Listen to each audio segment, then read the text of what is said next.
This video is brought to you by Masterworks. What's up guys, it's Sebastian, and today we're looking at 3 of the best points redemptions for the Los Angeles area if you are on Team Amex. We'll talk about the hotel, the booking process, and pretty much everything else you need to know about the room, and I'll pepper in some pro tips throughout. Big favor before we dive into all of this is to give this a thumbs up to help with that algorithm, and if you are new here, to consider subscribing. Also consider sharing this with a friend, given that it does take a lot more work than just normally sitting in front of the camera and talking. Okay, first up is going to be the Conrad in downtown Los Angeles. This is a brand new property that opened in July of 2022 and features 305 rooms over 28 floors. As a points person who likes to go to Los Angeles, this was something that I was looking forward to. Outside of our focus, the building itself, the Grand, has been much anticipated due to the billion-dollar price tag and the fact that it's designed by architect Frank Gehry. Even if you don't recognize the name, you might recognize some of his work. This includes the Guggenheim in Spain, the Stata Center in Cambridge. I definitely remember walking by this pretty much every day for a year when I was over there. The Walt Disney Concert Hall across the street, and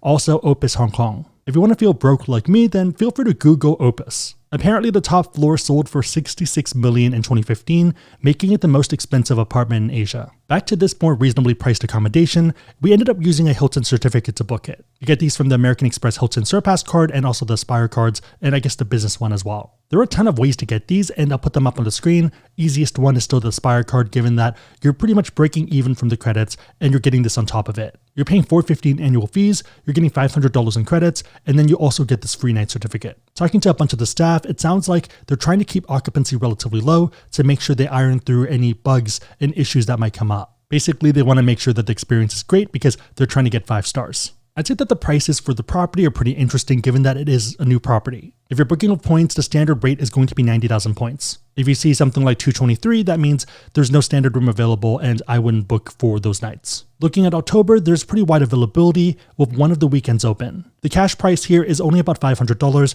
so the value might not be there for points. To be fair though, the all-in cost after the taxes and fees is about $700. Reminder that when you use points and certificates, you don't end up paying a lot of those fees. Taking those numbers, 700 divided by 90,000 Hilton points, that's going to be 0.78 cents per point for Hilton. I'd say that our general target is about 0.8 cents per point, so it is below that, but it's pretty close. If you use American Express MR points with a promo that lets you transfer from 1 to 3, then it's about 30,000 MR points. In effect, you're getting about 2.34 cents per point for MR point, which isn't too bad at all. It looks like prices are jumping up by about $100 for next August, for next year, so just something to be aware of. I think it's an okay use case for Hilton points, but I probably wouldn't do it. If you have a certificate though and you want to stay downtown anyways, I think it's a pretty good use case. I know a lot of you run 2 or 3 card Aspire setups, and then once you factor in that you have a player 2, that might end up being 4 or 6 Aspire cards. End of the day, I'll happily pay $450 to get 500 in credits and a night that would otherwise cost $500. On a side note, if you do want to learn about cards, whether it's the Platinum, Hilton Aspire,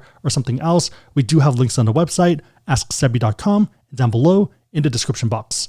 Make sure the links are competitive, but otherwise, it's a huge way to support the channel, so thank you guys in advance. We booked the base room, and Diamond Status got us a 1-level upgrade to the Premium View 1 King. There's floor-to-ceiling windows, and you get a pretty awesome view of the main street. So what are you doing? This opens up. Ooh. Okay, that's it.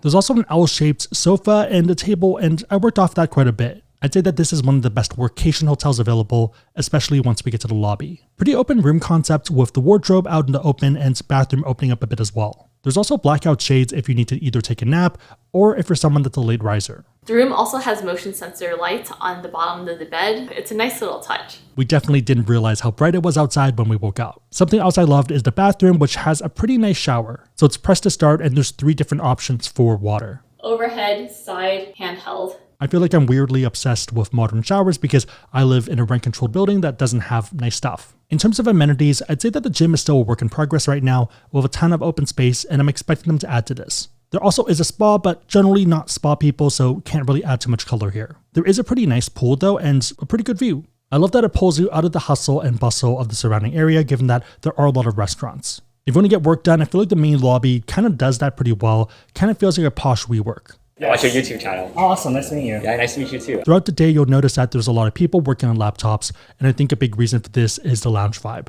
As someone that likes to work out of hotels, I'd put this near the top. One of the big benefits of the Conrad is the location. It's across the street from the Walt Disney Concert Hall and also a block away from the Broad. The Broad is an iconic contemporary art museum, and the cool thing is that it's mostly free. So the general entrance is free, but you do need to make reservations online, and if you want to do the special exhibits, then those typically cost something like $15 to $25. So for this trip, we ended up doing it on the spot. Once you head upstairs, you have a lot of cool pieces from Basquiat, Koons, and Warhol. I definitely like to add some pieces myself in the long term. That's why I'm a fan of Masterworks. Masterworks is the only platform that lets you invest in art, just like 2/3 of billionaires do, but for a fraction of what they pay. Masterworks is actually something I was looking at for the last couple of months, and with record high inflation probably sticking around, it feels like an attractive option. The cool thing is that alternative assets generally do well during inflation, as wealthy people are moving out of cash and are looking for a hedge. Because of this demand, contemporary art has actually had better appreciation than real estate and gold the last time inflation was this high. It appreciated an average of 33% per year,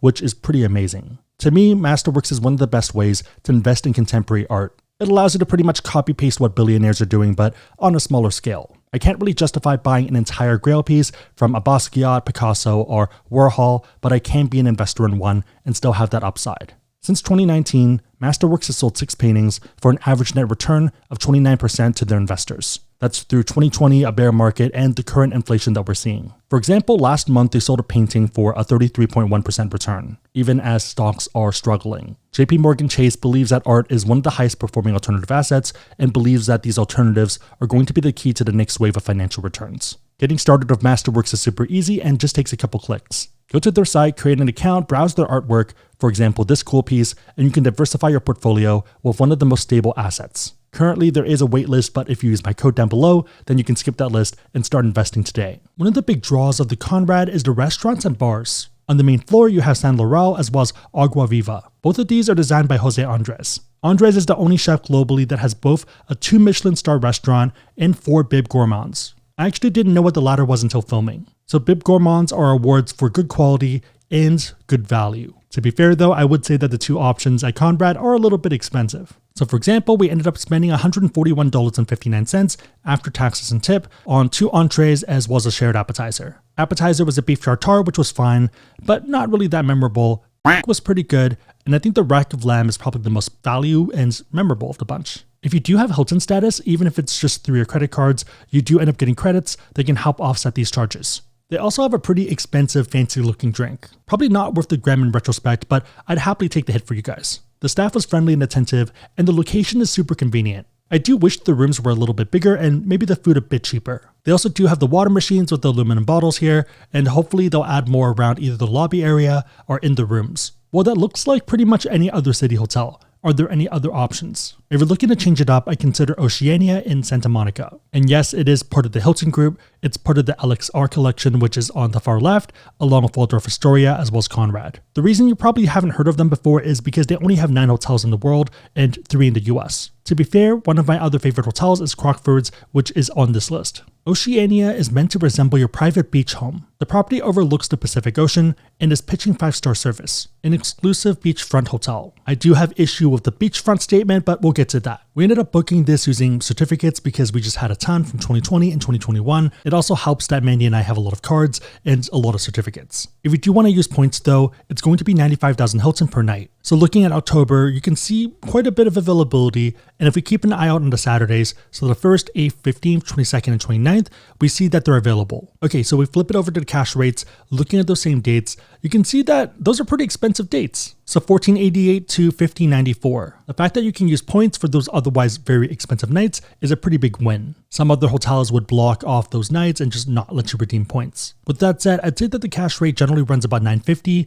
and once you factor in the all-in cost with taxes and fees, closer to $1,770, so $1,200. Using points though, it's only 95,000 points and the taxes and fees disappear. Doing the math, $1,770 divided by 95,000 points, that's 1.23 cents per point. I'd say that this is awesome value given that it's way past our hurdle rate of 0.8. If you use American Express MR points with a 1 to 3 promo, it's about 31,666 MR points, but you do need to transfer in 1,000 point increments, so there's that. Doing the math, it's about 3.69 cents per point per MR point. On a side note, if you are interested in next summer, it's already filling up, but there are still some dates in June available. July, as of filming at least, seems to be completely done. Going back to June and looking at the cash rates, I don't think it's a situation of don't let them use points. It seems like people have just booked it. I think the thing that we like to forget is that there are a lot of people out there who have money and happily spend it. Actually, let's go on like a 1-minute tangent because I think people are going to argue about it in the comments anyways. It's fine, but I feel like I'd want to voice my opinion. I know a lot of people say that the CPP isn't really fair because the prices are inflated, and in a lot of ways, they are. I'd say that there are 3 comparison points I would consider. So if you look at the average price of an Airbnb in LA, it's $194 per night. Are there people out there that would pay 5 times the regular rate? I could definitely see it. And to be honest, Mandy and I have stayed at a $200 per night Airbnb before, and it was probably one of the worst experiences out there. Pretty crappy bed, sheets weren't done, and then we still had to do laundry and clean up. It very much felt like crashing at a friend's bedroom, spare bedroom, that wasn't really well made, but generally that's free. Not something that I'm paying $200 for. Another comparison point is the Courtyard Marriott in Santa Monica, which runs about $300 to $400 a night. Fairmont is about 2 or 3 blocks away and it's about $550 a night. Factor in that Fairmont doesn't have any credit card transfer partner stuff, so you are paying the cash rate. People there happily pay the retail price. On one hand, I agree that it's inflated, but at the same time, if the market is willing to pay that, if other people happily pay that, and that's the going rate, then I don't think you can really challenge it. For example, if I went to the Lamborghini dealership and I told them, hey, I don't think your cars are worth $200K, I would only pay, let's say, $20,000 because that's what I feel is fair. They're not going to sell it to me for $20,000. That's not really the fair rate. Even if I could somehow magically redeem points at a higher value in order to get that Lambo, and assuming I had to keep the Lambo, I couldn't sell it, I don't think I would go around telling people, well, technically it's not a $200,000 car, it's only a $20,000 car because that's what I was willing to pay for it. Therefore, that's the price. Main takeaway is that I think it's a great use of points and certificates if you have them. With Amex MR points, I think it depends on if you are traveling. If not, then don't force yourself to do this. But if you are, then I think this is still pretty good. So for example, the 31,666 points that you would need to redeem this MR-wise with a transfer promo, if you ended up cashing it out to Schwab, that's about $350. With that $350, you could book the Ocean View Hotel. So that's a 3-star hotel that's nearby, I guess, and I guess it's fine if you want. But for effectively the same number of points, I'd rather book the more expensive one. We ended up booking the standard room and got upgraded to the Lania Suite. I'd say that it's a pretty amazing room and we love the decor and we're actually trying to incorporate some of the aesthetic into our apartment. Love the shelves and the book fixtures and yeah, pretty much everything else about the room. They also had a lot of bespoke touches as well, so the bathroom marbles from Italy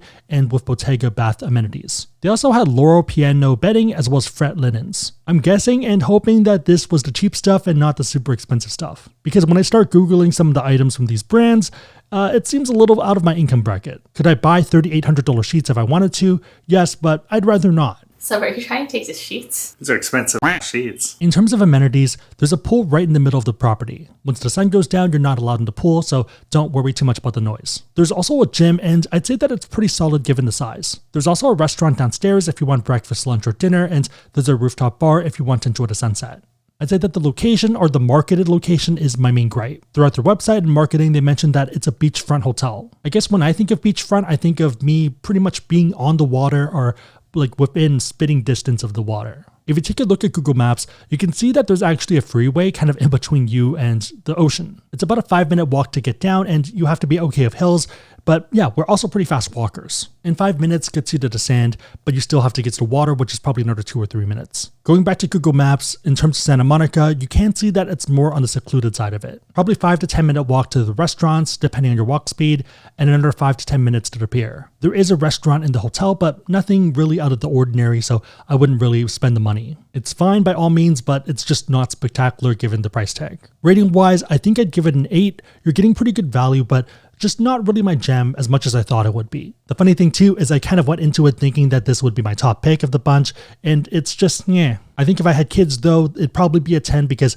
a lot of other families there seem to enjoy it. And it makes sense because you have a lot of restaurants nearby, you have things to do, and you can also play in the pool with the kids. To be fair, when I was younger, we traveled a lot via Motel 6s and Super 8s, and it kind of gives me that vibe, but a bit more upscale. It's still the whole swimming in the sun and there's a pool thing, but I guess for those hotels, you don't have people coming around offering you drinks. Last but not least, we have the Waldorf Astoria, Beverly Hills. Within Hilton, this is their crown jewel and pretty much the top of the top. If you wanted to compare it to Bonvoy, it would be their St. Regis. In general, I would say that this is a pretty well-regarded property. In Travel and Leisure magazine, the Waldorf Astoria Beverly Hills was ranked number 3, ahead of a lot of pretty heavy hitters, so Fairmont, Four Seasons, Peninsula, as well as Viceroy. We ended up booking this stay, you guessed it, using a certificate. Again, there's a pretty easy argument and case for multiple Aspire cards. Standard room rate is going to be 120,000 Hilton points per night. In summer, I did notice that availability was a little bit tougher. They generally open it up about 2 days beforehand, so if you do need to book last minute, then that might be an option. Retail for this is generally $850 to $900 depending on the day. We booked into a king room, but they offered an upgrade to deluxe, but that was 2 queens. We ended up taking it because it was a higher floor and a nicer view. The all-in cost after taxes and fees is about $1,050. I'd say that value-wise, it's pretty solid. $1,050 divided by 120,000 Hilton, that's 0.88 cents per point. Even though it is above a hurdle rate of 0.8 cents per point, it still feels a little bit tough because you could have otherwise used 120,000 points towards Waldorf Astoria, Maldives or something. So basically, is it worth redeeming it at this US-based hotel when you could do it at some aspirational property that would run you $2,000 to $3,000 normally? Using American Express MR points at a 1 to 3 promo rate, that's 40,000 MR. So on an MR basis, that's 2.6 cents per point. Taking a look at next June, you see that summer prices are a little bit more expensive, closer to $1,200. And yes, you can book those using points right now. Maybe it gets a bit tougher once people start booking for summer. With a lot of point stuff, ironically, you are kind of fighting with everyone else in the community. That's actually one of the problems with doing a video like this, is that once you kind of walk through the process and tell people that there is availability and how to book, then it's going to disappear. If you have 20,000 people watching a video and let's say 1% of them try to book this, that's already 200 rooms. Okay, so for those nights in June that might disappear, it's about $1,200 per night, and then the all-in cost is about $1,500. Doing the math, it's about 1.3 cents per point, which is pretty solid. On one hand, you're getting great value for the points. On the other hand, is it really worth the redemption? I don't think I'd want to use my points here, but if you have a certificate that's expiring anyways and you aren't looking to do an international crazy trip, then it makes sense to use it here. It's pretty nice. In terms of amenities, there is a pretty nice rooftop pool, but it does get pretty hot. They also have a car service that'll take you and pick you up within 3 miles of the hotel. On weekdays, it's going to be a Cadillac Escalade. On the weekends, it's a Rolls-Royce Phantom. You can also text the concierge pretty much anything that's within reason, so if you need ice or something, then they'll bring it up, or if you want to call a car. I guess that's another benefit of the Conrad I kind of forgot about, but yeah, both Conrad and Waldorf were very proactive in texting you. I don't think there's an ice machine. Yeah. One thing I really like about the car service here is that it's also pickup. A lot of places will only do drop off. For example, we ended up going to Century City to go to Din Tai Fung and then got picked up afterwards. If you're someone paying $10 to $20 per Uber ride and you're kind of going around the neighborhood anyways, then that could easily add up to a few $100. Obviously, depending on how long you're staying and how much you're moving around. Before staying here, and I think for most people considering it, the location is going to be the main draw. You're very close to Rodeo Drive within walking distance if that's your jam. As a pleb, I prefer Century City. Mandy's probably going to veto this out, but we ended up buying a little friend from Din Tai Fung. Right back there if you didn't notice. The hotel does have a very good restaurant downstairs, and if you're someone from the East Coast, and especially New York, you've probably heard of Jean-Georges. So there's one downstairs, but on the night that we stayed, it was closed. We did go to breakfast and it was amazing. And mind you, it is super expensive, but it's probably the #1 breakfast I've had in a while that I can remember to date. I probably had better at some point in other places that are either more fancy or more expensive. But yeah, for what it is, they just cook everything super well. Probably has a lot of butter and it's not good for you, but it tastes delicious. In terms of giving this a rating, it's pretty tough because I kind of went into this thinking it'd be overrated. I read a ton of reviews saying how great it was, and it just didn't make sense to me because it costs so many points. And why would you ever want to do that? You could use that in the Maldives. I still don't think I'd use my points here, but I'd happily use a certificate given my experience. Behind the scenes. That seems smarter. Okay, we can redo all mine too. Why didn't you suggest this earlier? As weird as it kind of sounds, I think I'd give this a 10 out of 10. Maybe that's me and what I'm currently optimizing for in my life. Maybe if I was in my early 20s, I'd feel that was a bit too boring, and I probably wouldn't appreciate all the little touches they do. I think one really big thing is just the level of service that's just above and beyond pretty much anything else. In terms of hotel staff, at least, everyone was super friendly, and it was that like natural type of friendly. it didn't feel fake. A lot of other hotels will happily smile through their teeth and tell you how great you are and stuff, but you know they don't really mean it and you can kind of sense it. They're pretty much there and happy so that they don't get fined. They're doing their job. And to be fair, maybe this is Los Angeles and they're better actors, but it just didn't feel like that cringy type of happy. It felt like more natural. It also helped that the rooms were pretty sizable and just very comfortable. Bathroom area is huge. The amenities are from Deep Boutique. Deep Boutique. Deep Boutique. So I'm actually really impressed that they have a Dyson hairdryer because these things are really expensive. Stop playing with the hairdryer. This is why we can't have nice things. The other kind of weird part is that I do see myself going back to Conrad before going back to Waldorf Astoria, despite that being a 10 out of 10. Again, if you want to learn about cards, we have links on the website, AskSebby.com, and down below in the description box. Also, again, thank you to Masterworks for sponsoring today's video. If you made it to this point in the video, then leave an artist palette emoji, so the brush thing, paint thing, running out of words, yeah, that in the comments down below, and I'll heart it and also respond to the comment, or at least try to. My question for you guys is, what are your thoughts on this? Have you stayed at any of these properties? And if you have, what's been your experience? If you haven't, which of these would you stay at? Or is that not really your jam? Would you rather stay at something cheaper and then just save the money? Let me know and everyone else know in the comments down below. Big favor, give this a thumbs up, consider subscribing, but otherwise, hope you guys liked it. See you guys next time.